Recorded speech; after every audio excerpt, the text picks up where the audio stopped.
السلام عليكم ورحمة الله وبركاته. حضرتك تعرفي كوجنتوت روزاتو هني كسرنا لقان كيك اللي سرنا كان أنا رامد دي بكم سنجر تاني تسمع هاجو سنجر هند ما كيسن أسوأ ما تجيبوها هنجنة جالك أما شيء كفينا ربي رحمة ساني هاجو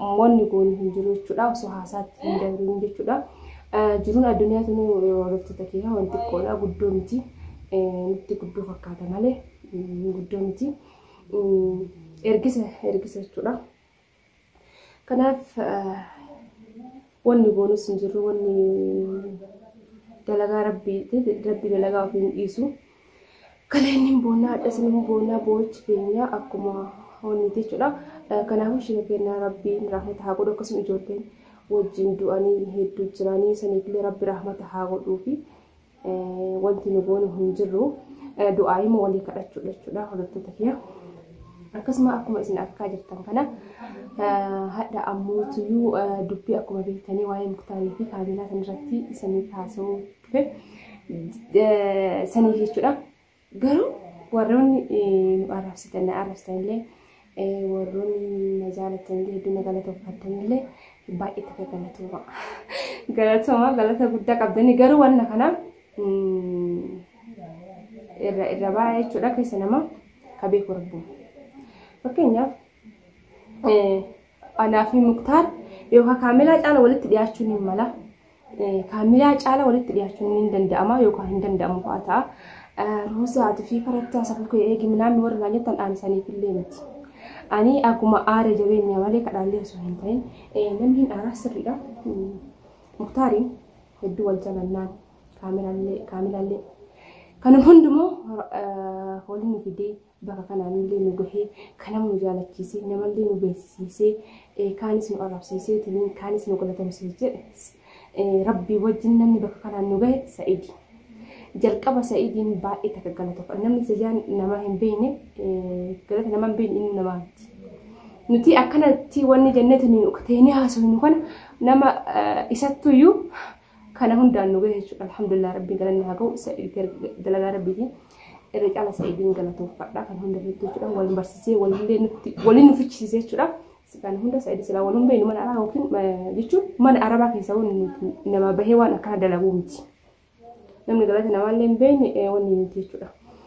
Kanaaf hordoftoota kiyyaa akkuma argitanii muktaarii takka kaamilaa caala walitti dhiyaachuu dandeenya yookaan dhiyaachuu dhabuu hin dandeenya. Dhugaa isinitti himi jechuudha. Warra beektanii beekaa akkasuma fakkeenyaaf warri hedduun roozaatti yeroo milikii nu baasiyettan sirriidha hin ba'anii garuu wanti kana hundaa na godhe miidhama muktaar miidhamee akkamitti kaamilaan akkana cadhistii akkamitti oobsitee cadhistii miidhama inni miidhamee jechuudha. Roozaa fi kadhattaa ta'e heerumtee maal jirtaa waan jettanii duraanillee jechuudha wanni akkana kana jaalalti heeruma watan isan keessa jirtu murteessaa hin jaalala marti nu cabaadha hireen qooda rabbiiti hireen sanii maraatti jedhama. waan akkana keessa illee galuu hin qabdan yookaan anaaf muktaar kana caala walitti illee dhiyaatu ni mala anaaf kaamilaaf inni walitti dhiyaatu sandaraa walitti dhiyaatu hin mala yookaan waan anaaf inni waliin qabnutu jira kan illee hin beektan kana hundumaafu deebitee adeemsa salaam rasuulli kenna jechuudha duraanuu dubartii fudhan jalqabaaf rasuulli kenna sallallahu alaihi wasallam jalqabaaf dubartii fudhan yeroo dargummaa isaaniitti kanallee wanta faashina ammaa ta'e miti. Deebi'ee anammoo kaamilaa irratti yookaan deebi'ee waan akkana handalagu miti kaamilaa baay'een jaaladhan baay'een kabaja kaamilaa jechuudha micoota na wallaalumti yoo isii godhe malee kaamilaa waan akkana waan nama dalagullee miti nama waan akkanaallee wanni jechuu miti kaamilaa jechuu bakka jechuun kaamilaa waan akkana har'aa jechuun wallaalumma yoo taate malee waan biraati miti kaamilaa namni akkasii kabajaa qabuun jiru anuu isinitti wallaahi alazim kaamilaa nama kabajaa qabdu nama bakka waan namni jedhanillee fudhattu ammas nama wanni akkana kana tasa ta'ee si mudufuu danda'am jechuun daa'ima jechuudha. Wallaalumti si godhuu danda'a yookaan jechi an kana jedheefillee yookaan kaamilaa irraa deebiti fa'aa jedheeti yookaan deebi'uu danda'a aarima isittu kana na jechisiise malee hin dirqama yookaan muktaaritti illee heerumuu fi osoo hin taane garuu ni jaalladhan akka nama tokkotti jechuudha. Nuti ani ijoollee yaamanii baay'ee keessatti warra wajjin nyaannee dhumne kana hedduu jira. Garuu kana keessa ana Muktaar dhiyeenya akka walitti qabnu yookaan anaaf isaa yookaan rabbi waliin beeka. Maaliif Muktaariin yookaan kaamila daran caalaan dhiyaachuu mala yookaan kaamila gadi kanatti dhiyaachuu hin mala. Kanaaf hordoftoota keenya wanti isin aarsuun hin jiru. Garuu nama miidhamaa jiru tokko fakkeenyaaf akka Muktaar yoo akkatti inni miidhamu kan osoo danda'ame jechuudha. Hadha obboleettii fideetti akka heerumsiisu abdiin qaba. Nidikii kaamilaatiin jechuudha. Maaliif ofiitti illee heerumuu baadha jechuudha. Kanaafuu hordoftoota kiyyaa wanni isin kan marallee isin jikkisiisee natti illee isin aarsee akkana jechuu jettaniif ani intala safuu beeku intala abbaa qabu intala abbaa qabu waan akkana waan dalagullee miti. Garuu aarii Muktaarii waa'ee hedduun jaaladhaan baay'een kabajam. Kaamilaalee hunduma isaaniitu jechuudha. Ijoollee chiqa isaanii baay'een jaaladhaan baay'ee kabajam. Saniif yoo taate malee ani waan biraatillee miti. Wanni kana jedheef waan biraa miti. Kana biraattis akkana fudhannee hordoftoota kiyya. Kanaafuu garuu ani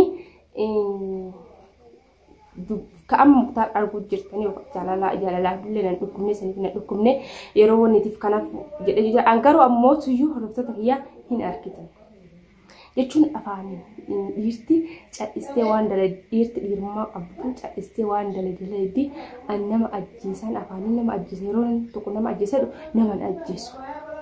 An nama Muktaaritti hin heeruma jedhee sitti lallabee isinitti hin heerumu jechuudha. Fa'ataa. Kanaaf daawwattoota kiyya wanti hundumaa itti dhuftanii argitanii tola hundumaa jara lamaaniif illee du'aayee akka kadhannee jara lamaanillee rabbiin inshallah haqa jechu kaamilaallee haqa jechu isallee haqa jechu rabbiin isaa fayyisee alhamdulillah rabbiin galmi haa ga'uu fi haa ga'uu jechuudha.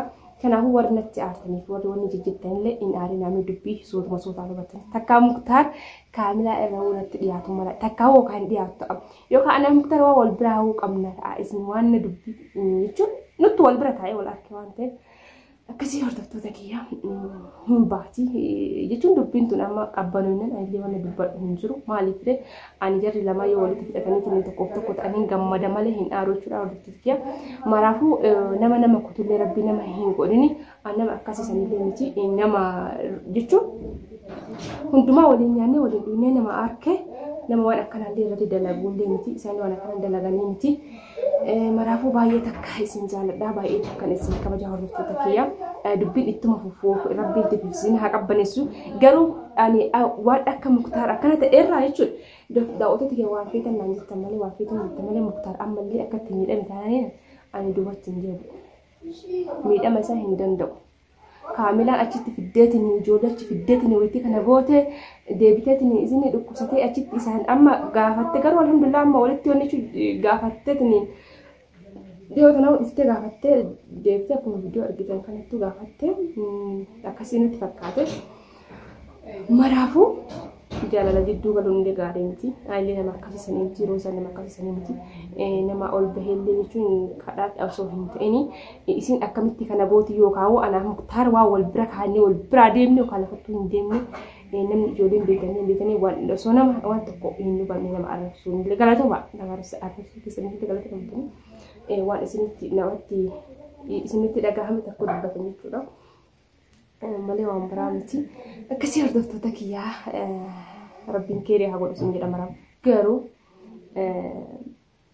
Muktaar kan ta'uun qabu kaamilaan waan akkanarraa akka sirriitu abdiin qaba walitti dhimmuufatti illee dhiifama ana aarittuu kan hundaa jiraanis isaan jibsiise ammoo tuyyuu anuu hin aarree jedhus mi'ima obsaa hin dubbaddu maaliif wanti jiru nama jira. Kara kiyyaattis ta'e kara hunduuttis ta'e garuu dubbiin kun jala bahuun hin oolamu. Dubbiin kun jala bahuun oolamu jechuudha. Kaamilaa ani hedduun kabaja hedduus jaaladha baay'een si jaaladha hedduu takkas kabaja waan kanarraa lekka inshallah isallee miidhaa sanillee dhiisi namas hin jedhu miti isallee hin dhiisin wajjin jiraadhu. Abbaan ka fedhe jaalachuu ka fedhe dhiisuu mirga qaba. Sun qooda rabbiiti qooda namaatii miti.